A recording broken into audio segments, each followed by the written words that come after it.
Nebraska's well known as a beef state, right? Of course we are. You also find plenty of dairy farms around here. Kayla Thomas got a tour of a dairy farm in Hooper. Now she's taking us along. What better way to celebrate National Dairy Month than actually taking a field trip to see a real dairy farm right here in Nebraska and how the milk goes from the cow to our kitchens. Today I have Lowell Mueller with me from View Farms. Tell me a little bit about the history of this farm. Well, actually, this piece, where the dairy is set on, the farm was established in 1872. So it's been around quite a while. I have two brothers as partners. My wife is the bookkeeper, and my parents, although my dad and mom are 85 and 83, they still have an interest and still come over and participate whenever they can. We have 200 cows in our herd. We usually run 180 through the parlor, and then all the young stock. So we have over 450 head total. And we're gonna go meet some. Can we go see some cows now? Sure. So Lowell, tell me about the area that we're in right now. Well, this is the Freestall Barn, or the housing area for the cows. They spend most of the time in here. They eat in here, they sleep in here, they drink in here, and we try to make them as comfortable as possible because we want them to be comfortable so they give us lots of milk and stay healthy. There's free stalls here that are divided for each individual cow, and they can roam the whole barn as they like and pick whichever bed they want to lay in. The water's at both ends of the barn. This feed here is called a total mixed ration, and it has a blend of a lot of ingredients: alfalfa, corn silage, minerals, and then we do a lot of commodities also, like corn gluten, distillers, cottonseed. We blend these all together so every mouthful that they get is very nutritious. And we watch their weight. We want to make sure they have the proper weight, so we use that as a factor in their diet. So these cows have it pretty good. Well, I think they do. I mean, I take care of them totally. They don't even have to make their own supper. All right, we're now here in the milking parlor. Milking cows is hardly done by hand anymore. How do you guys get the milk out of the cows? Well, our automated system here has takeoffs. This records the weights of all the cows as we're milking them.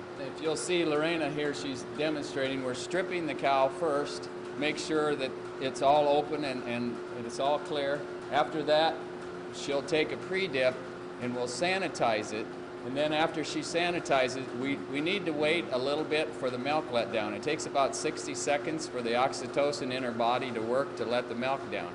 So then we'll dry the teat off, and then we'll attach the unit.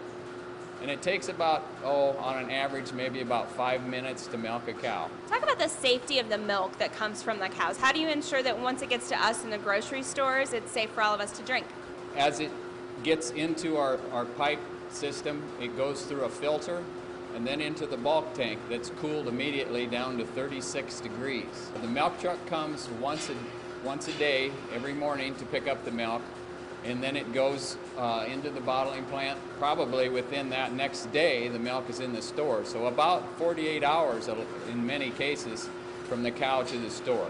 A glass of milk is still one heck of a nutritional value, right? Well, I think so. There's 9 essential nutrients in milk. Of course, if you figure it up, really it's only about 25 cents for an 8-ounce glass. So, you know, really that's pretty reasonable for all the nutrients that are in that glass of milk. Well, people might not think about things like sustainability when it comes to a modern farm, but that's a huge part of what you do. Can you explain a little bit about that for us? Yeah, sustainability, it actually almost sounds like it's a new concept, but it's not. You know, farmers and dairy farmers have been thinking about sustainability, and that is reusing whatever we can to keep in the business. And that's really what sustainability is all about. It's being able to make a profit and keep your business running. So this barn basically was built with that in mind. Well, this water goes down into a basin where we separate the solids out, and the liquids go into a lagoon.